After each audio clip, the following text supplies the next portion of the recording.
The shackles around my wrists had been designed for beings considerably larger than humans, which meant they kept sliding down toward my hands and making an ungodly racket every time I moved. The two Zephyrian guards escorting me through the corridors of their flagship seemed to find this amusing, their crystalline forehead formations pulsing with what I'd learned was their equivalent of laughter. Could we maybe tighten these up? I asked in their language, holding up my bound hands. I'm starting to feel like a very ineffective wind chime. The guard on my left, whose silver skin bore the geometric scarification of a career soldier, actually smiled. You speak our tongue well for a spy, human. I prefer incompetent diplomat, if you don't mind, I replied. The pay's better and the benefits include getting captured by very polite guards instead of being shot on sight. Dar. Sarah Mitchell had never imagined that 3 years of xenolinguistic study would prepare her for being dragged through an alien warship in chains, but she'd always been adaptable.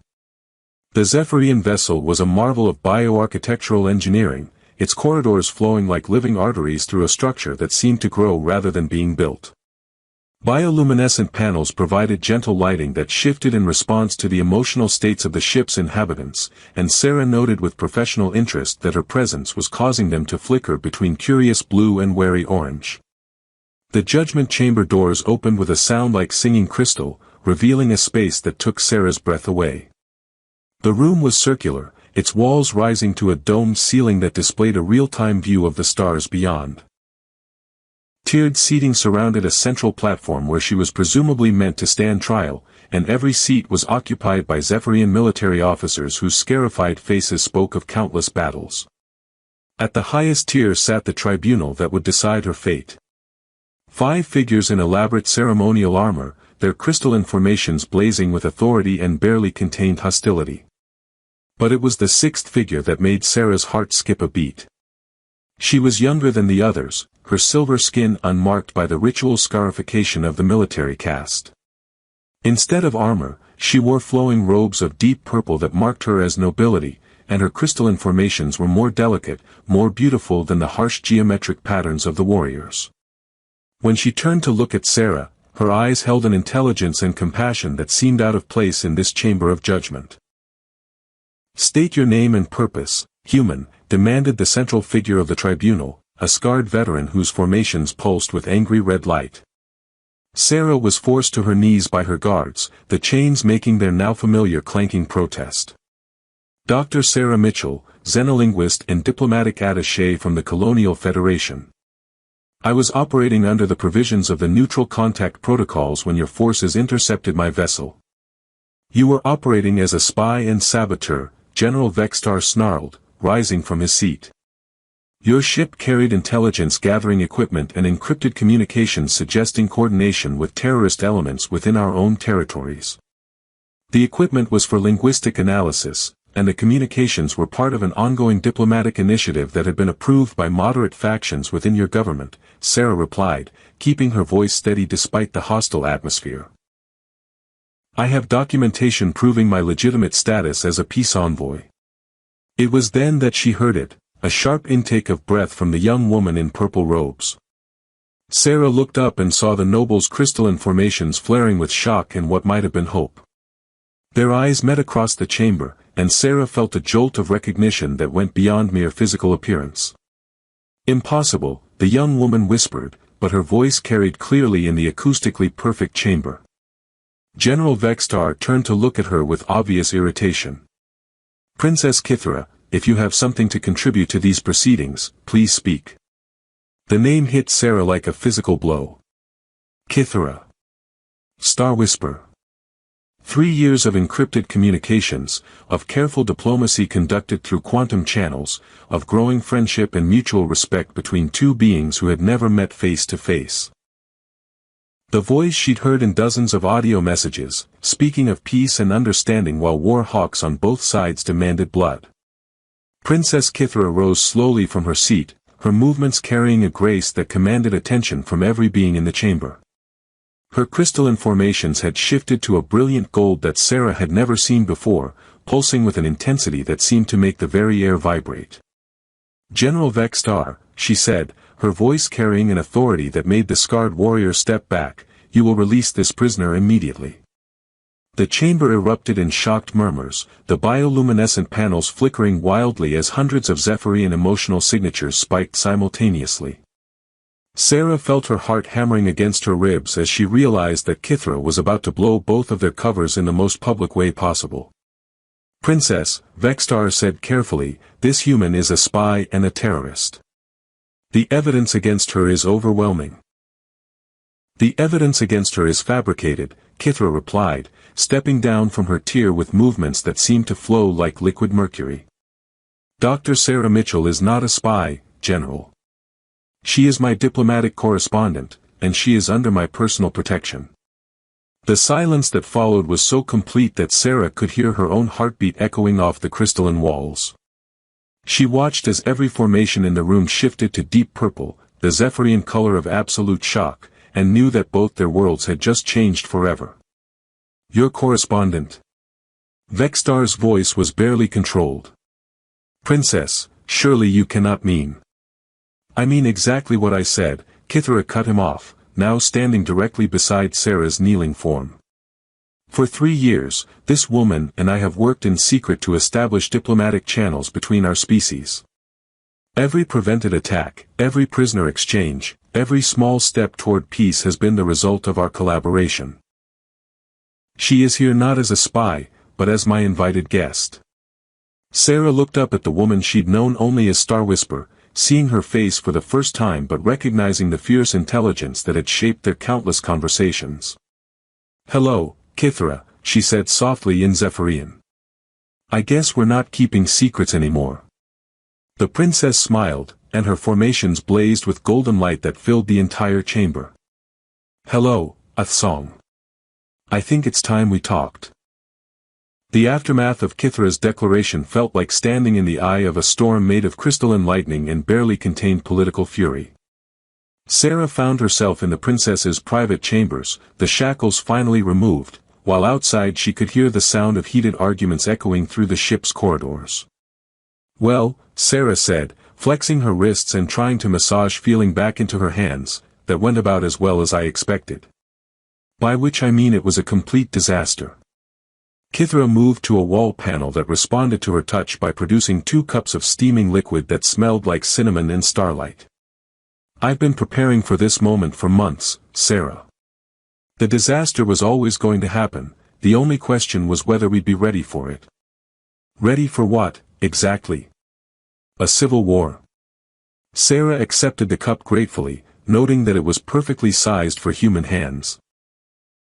"Because from where I was kneeling, it looked like your general was about 2 seconds away from declaring you a traitor." "General Vextar has been looking for an excuse to eliminate the moderate faction for years," Kithra replied, settling gracefully onto a cushion that seemed to grow from the floor in response to her presence. "My public acknowledgement of our correspondence gives him the political justification he needs, but it also forces him to act before he's fully prepared." Sarah studied the princess over the rim of her cup. In person, Kithra was even more striking than her voice had suggested. Her silver skin seemed to glow with an inner light, and her crystalline formations shifted through subtle color changes that Sarah was beginning to recognize as unconscious emotional broadcasts.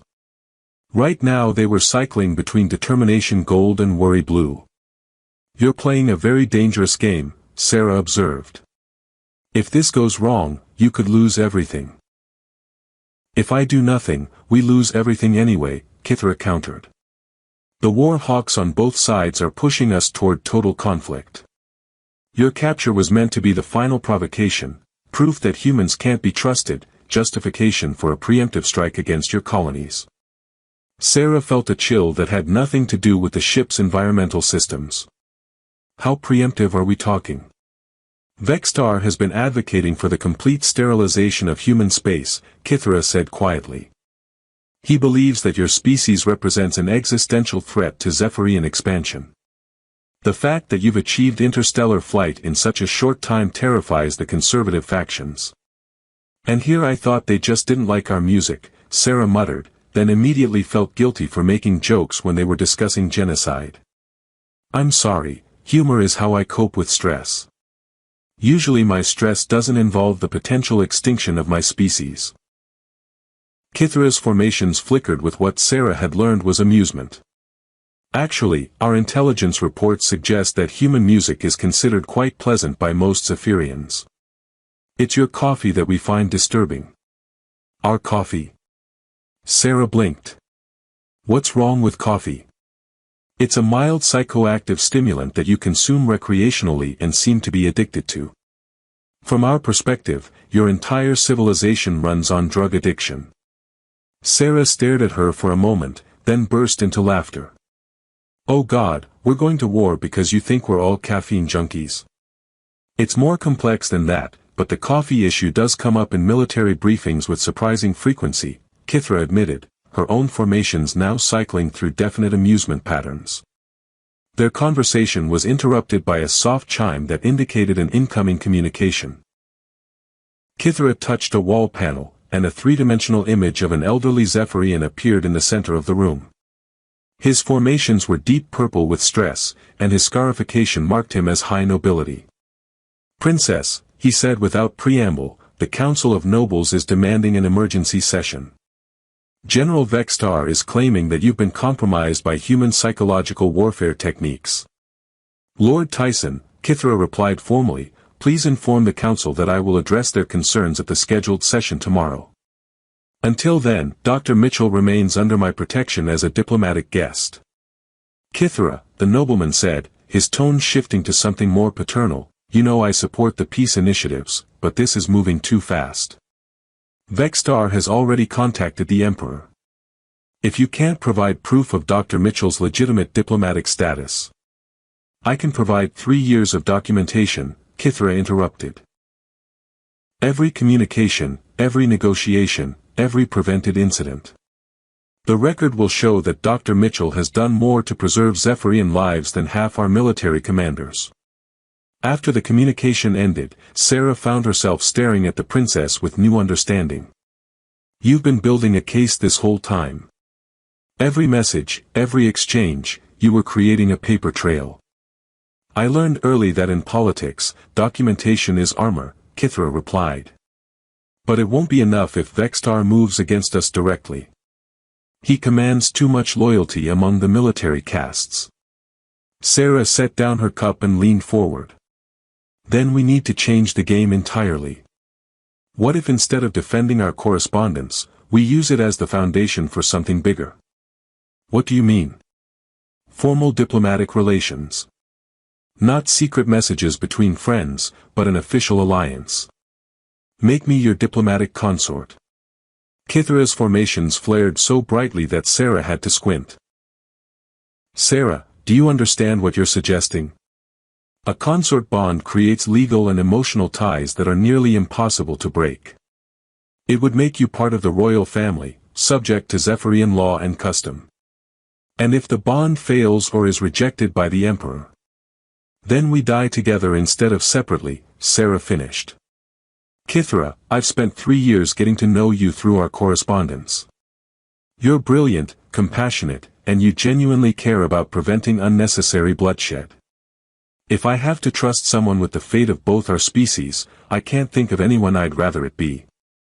The princess stared at her for a long moment, her formation cycling through colors Sarah didn't recognize. Finally, she spoke. The bonding ceremony would have to be public. It would force both our species to acknowledge the alliance or risk being seen as rejecting peace itself. Then let's give them a show they'll never forget, Sarah said, surprised by her own confidence. After all, what's the worst that could happen? We could accidentally start the very war we're trying to prevent, Kithra pointed out. In that case, Sarah replied with a grin that felt only slightly forced, I hope you're better at wedding planning than I am at staying out of chains. The Imperial throne room aboard the flagship Eternal Radiance was designed to intimidate, and Sarah had to admit it was working. Crystalline pillars rose like frozen lightning toward a ceiling that displayed the swirling majesty of hyperspace itself, while holographic projections of every major Zephyrian world orbited the central dais where Emperor Zakthul sat in judgment. So, the Emperor said, his voice carrying harmonics that seemed to resonate in Sarah's bones, my daughter wishes to bond with a human spy. Diplomatic attaché, Sarah corrected automatically, then wondered if interrupting an alien emperor was considered treason. Your Majesty. Emperor Shackled was an imposing figure even by Zephyrian standards. His silver skin was covered in the most elaborate scarification Sarah had ever seen, geometric patterns that told the story of centuries of rule, and his crystalline formations were massive, pulsing with an authority that made the air itself seem denser. But his eyes, when they fixed on Sarah, held an intelligence that reminded her strongly of his daughter. General Vextar assures me that you are a threat to the security of our empire, the Emperor continued. He has provided extensive evidence of your espionage activities and requests permission to resolve this matter through traditional military justice. Sarah glanced at Kithra, who stood beside the throne in formal court dress that made her look like a living jewel. The princess's formations were steady gold, radiating confidence, but Sarah could see the tension in her posture. Your Majesty, Kithra said formally, I have provided equally extensive evidence that Dr. Mitchell has been working to prevent conflict between our species. Her actions have saved both Zephyrian and human lives. By providing classified information to her government, Vextar interjected from his position among the military tribunal. Your Majesty, the princess has been manipulated by sophisticated human psychological warfare. This creature has used their correspondence to extract strategic intelligence while feeding our air propaganda designed to weaken her resolve.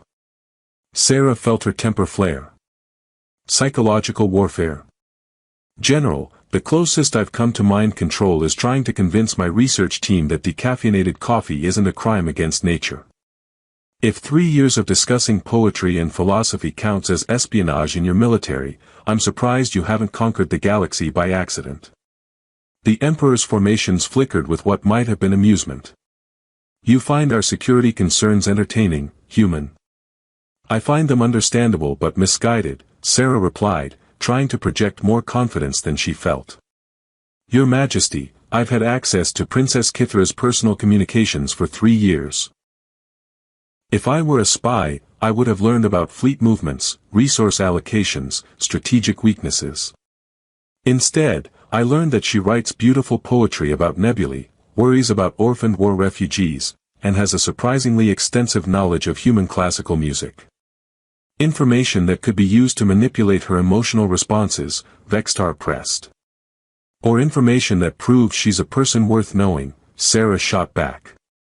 General, with respect, I think you're confusing friendship with espionage. Just because you can't imagine forming a connection with someone from another species doesn't mean it's impossible. The chamber fell silent except for the soft harmonic humming of the crystalline pillars. Sarah realized she'd just insulted a high-ranking military officer in front of his emperor, and briefly wondered if Zephyrian execution methods were quick. Emperor Shackled leaned forward on his throne. You speak boldly for someone in chains. I'm not in chains anymore, Sarah pointed out. Your daughter had them removed when she decided to trust me with her life and the future of her people. The question is whether you trust her judgment. I trust my daughter's intelligence, the Emperor replied slowly. But intelligence and wisdom are not the same thing. Kithra, explain to me how bonding with this human serves the interests of our empire. Kithra stepped forward, her movements flowing with the practiced grace of someone who had grown up in court politics. Father, our empire stands at a crossroads. We can continue expanding through conquest, fighting species after species in an endless cycle of war, or we can explore the possibility of growth through cooperation. Humans represent something new, a species that achieved interstellar flight through innovation rather than conquest, that builds alliances instead of empires. They also represent a potential threat to our territorial expansion, Vextar argued. Their rapid technological development suggests they could become serious rivals within decades. Or valuable partners, Sarah interjected. General, your species has mastered bioarchitecture and energy manipulation in ways that humans can barely comprehend. We've developed quantum computing and nanotechnology that could complement your abilities perfectly. Instead of fighting over resources, we could be sharing knowledge that benefits both civilizations. The Emperor was quiet for a long moment, his formations cycling through colors Sarah didn't recognize. Finally, he spoke. The bonding ceremony you propose, explain its implications. Kithra's voice took on the formal cadence of someone reciting ancient law. A diplomatic consort bond creates legal and emotional ties between the participants and, by extension, their peoples. It signifies mutual trust, shared responsibility, and commitment to peaceful resolution of conflicts. The bond cannot be broken without consent from both parties and formal approval from the ruling authority. And if the bond is rejected or fails, the emperor asked. Then both participants face exile or death, depending on the circumstances of the failure, Kithra replied steadily. Sarah felt her stomach drop. You didn't mention the death part earlier. I was hoping it wouldn't come up, Kithra admitted. Of course, Sarah muttered. Why should accidentally preventing an interstellar war be simple? Emperor Shackled actually smiled at that, an expression that transformed his austere features. Human, you realize that if I approve this bonding, you will become part of the royal family. You would be subject to our laws, our customs, our way of life. Your loyalty would be to the Zephyrian Empire first, your own species second. Sarah thought about that for a moment, weighing the implications. Your Majesty, for 3 years I've watched Princess Kithra work tirelessly to prevent unnecessary bloodshed on both sides. She's shown more concern for human welfare than some of our own politicians. If serving alongside her means preventing a war that would devastate both our civilizations, then I accept those terms gladly. The emperor rose from his throne, his massive form casting shadows that seemed to move independently of his body. Very well. The bonding ceremony will take place at the next conjunction of the twin moons. If you survive the neural linking process, you will be formally recognized as diplomatic consort to the heir of the Zephyrian Empire. If you fail. I won't fail, Sarah said with more confidence than she felt. For both our sakes, the emperor replied, I hope you're right. The bonding chamber was simultaneously the most beautiful and terrifying place Sarah had ever seen. Crystalline formations grew from every surface like a garden of living light, pulsing in rhythm with energies that made her teeth ache. At the center of the room stood a raised dais surrounded by what looked like a constellation of floating neural interface nodes, each one humming with barely contained power. The bioneural linking process has never been attempted between a human and a Zephyrian, Dr. Veltar explained, adjusting the monitoring equipment with obvious nervousness. The psychological compatibility matrix suggests a 73% chance of successful integration, but the physical stress on your neural pathways could be significant. Define significant, Sarah said, trying to keep her voice steady as technicians attached sensor arrays to her temples. Massive synaptic overload resulting in permanent brain damage or death, the doctor replied with clinical precision. But the alternative is watching both our species slide toward a war that could devastate this entire sector of the galaxy. No pressure there, Sarah muttered, watching Kithra undergo her own preparation on the opposite side of the chamber. The princess looked serene, her formations cycling through calm blue patterns, but Sarah could see the tension in her posture. The ceremony had drawn representatives from across the Zephyrian Empire, their assembled forms creating a sea of silver and crystal that reflected the chamber's bioluminescent glow. Emperor Shackled stood at the highest observation platform, his massive presence commanding attention even in this crowd of nobility and military leadership.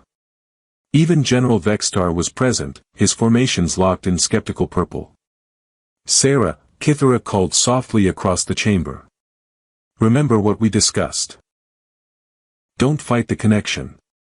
Let our minds find their own harmony. Right, Sarah replied. Just relax and let an alien consciousness merge with my brain. What could go wrong? The neural interface nodes began to descend from their orbital positions, their surfaces rippling with energy patterns that seemed to respond to the emotional states of everyone in the chamber. Sarah felt a moment of pure terror as the first node made contact with her forehead, its crystalline surface warm against her skin. Then the world exploded. Sarah's consciousness suddenly expanded beyond the boundaries of her skull, her thoughts flowing outward like water breaking through a dam. She could feel Kithra's mind touching hers, tentative at first, then with growing confidence as their mental patterns began to synchronize. But it wasn't just Kithra. She could sense the thoughts and emotions of every Zephyrian in the chamber, their hopes and fears and deep-seated beliefs washing over her in overwhelming waves. She felt General Vextar's genuine terror that humans represented an existential threat to his people, his conviction born from centuries of military conditioning that had taught him to see cooperation as weakness. She felt Emperor Zachthol's profound love for his daughter warring with his duty to protect his empire, the weight of billions of lives pressing down on every decision he made. But strongest of all was Kithra's presence in her mind, not invasive or controlling but complementary, like finding a missing piece of herself she hadn't known was absent. Through their connection, Sarah experienced Kithra's memories of their 3 years of correspondence, not just the words they'd exchanged but the emotions behind them, the growing respect and affection that had developed between two beings who had never met face to face. "I can see your thoughts," Kithra's voice whispered directly into Sarah's consciousness. "Your fear, your determination, your hope that this will work. But also your doubts about whether you're the right person for this responsibility."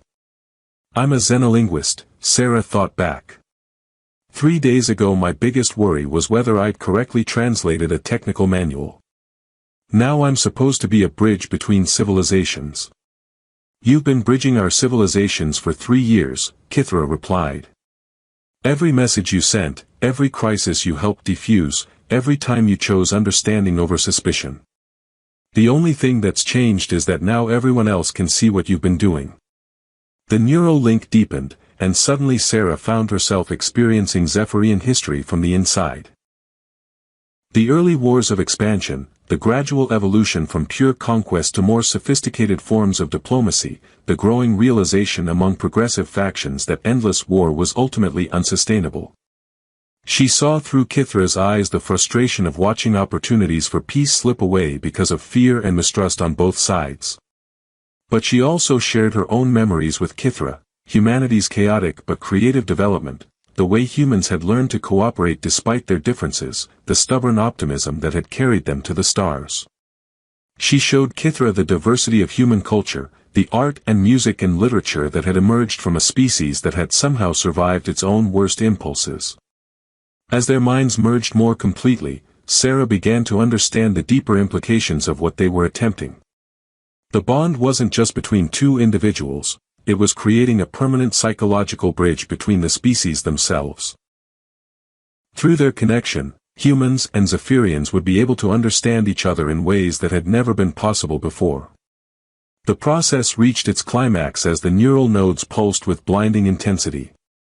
Sarah felt her consciousness expanding beyond even Kithra's mind, touching the vast network of bioneural connections that linked every Zephyrian vessel, every colony world, every member of their civilization. For one impossible moment, she was connected to an entire empire, feeling the hopes and dreams and fears of billions of beings. Then the connection stabilized, and Sarah found herself still human but somehow more. She could still feel Kithra's presence at the edge of her consciousness, a warm constant that would remain with her always. But more importantly, she could sense the subtle emotional resonances of every Zephyrian in the chamber, their thoughts and feelings no longer alien but comprehensible. "It is done," Emperor Zachthl announced, his voice carrying new harmonics that Sarah now understood conveyed profound satisfaction and hope. "The bond is established. Dr. Sarah Mitchell is hereby recognized as diplomatic consort to Princess Kithra and official ambassador between our species." Sarah looked around the chamber and saw the change in the assembled Zephyrians. Their formations had shifted to colors she now recognized as wonder and cautious optimism. Even General Vextar's rigid purple skepticism had softened to thoughtful blue. "So," Sarah said to Kithra, her voice carrying new harmonics that mirrored Zephyrian speech patterns, "what now?" "Now we build the future we've been working toward," Kithra replied, taking her hand in a gesture that sent waves of warmth through their neural connection. Together. 6 months later, Sarah stood on the observation deck of the first joint human Zephyrian colony ship, watching a new world grow larger in the viewports. Below them, teams of both species were working side by side to establish humanity's first permanent settlement beyond their home system, using technologies that neither could have developed alone. "Any regrets?" Kithra asked, joining her at the viewport. Sarah smiled, feeling her neural link pulse with contentment. Just one. I wish we'd done this sooner. Through their bond, she felt Kithra's laughter like warm sunlight. We did it when we were ready. That's all that matters. As their ship descended toward the surface of New Harmony, Sarah reflected on the strange path that had brought them here. From captured spy to diplomatic consort to co-founder of an interstellar alliance, it wasn't exactly the career progression she'd planned, but she couldn't imagine wanting anything different. After all, she thought as she watched the first humans Etherian children playing together in the ship's gardens, some chains were worth breaking.